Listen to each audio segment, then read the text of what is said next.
¿Alguna vez nos hemos parado a pensar qué significa realmente cuando escuchamos que el 10% de la población es pobre? Hoy vamos a ver que detrás de esa cifra se esconde todo un mundo de decisiones, a veces muy complejas, sobre cómo medimos algo tan fundamental como es la pobreza. Exacto, ¿quién traza esa línea y cómo lo hace? Y es que esta pregunta es la clave de todo, porque la forma en que definimos y medimos la pobreza va a determinar no solo a quién se ayuda, sino cómo entendemos el problema en su conjunto. Bueno, para empezar a medir algo, lo primero es definirlo. Y resulta que pobreza no significa exactamente lo mismo para todo el mundo. Es un concepto bastante más amplio de lo que parece a simple vista.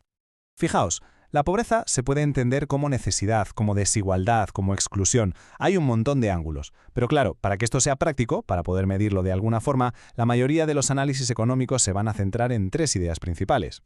Y aquí están: necesidad, nivel de vida e insuficiencia de recursos. Estos son, digamos, los tres pilares, la base sobre la que se construyen casi todas las formas de medir la pobreza que vamos a explorar a continuación. Vale, vamos a meternos de lleno en la cocina del asunto. Para pasar de una idea así, tan general, a un número concreto, los investigadores siguen un proceso muy claro que tiene dos pasos.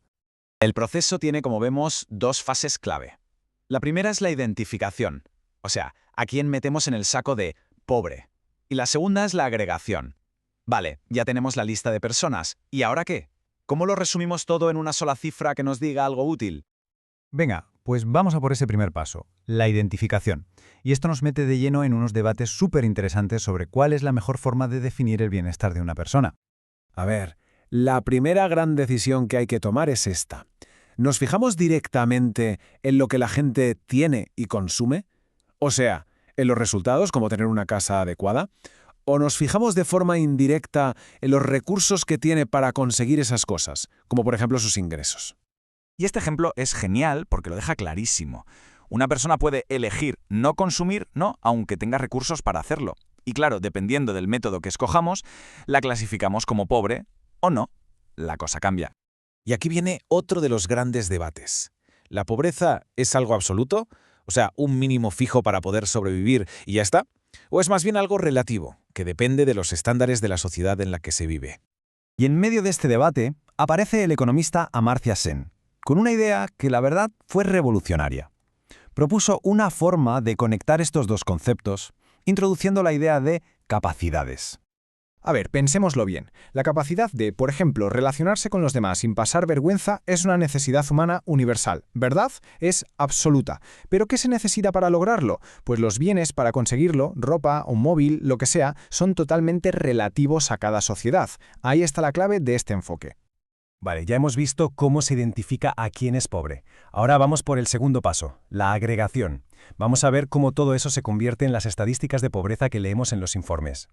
Bueno, la medida más habitual, la que vemos por todas partes, es el índice de recuento, que no es más que el porcentaje de personas que están por debajo de esa famosa línea de la pobreza. Simple y directo.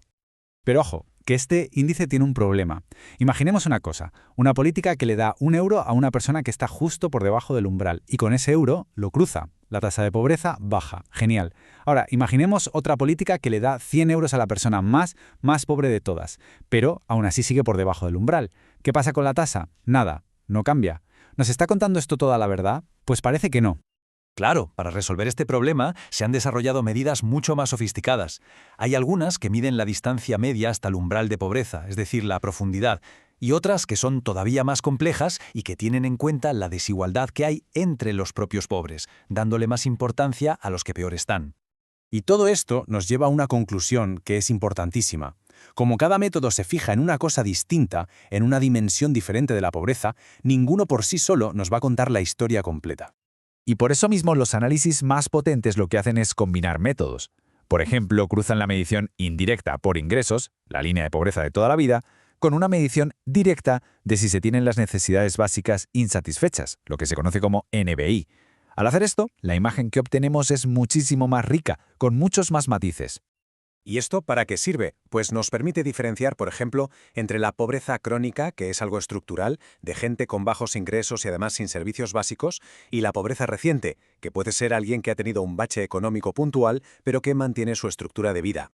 Al final, tenemos que darnos cuenta de que la forma en que medimos la pobreza tiene consecuencias muy reales. Define a quién se ve y qué problemas se intentan solucionar. La elección de un método u otro no es solo una cuestión técnica, es un reflejo de lo que como sociedad consideramos importante.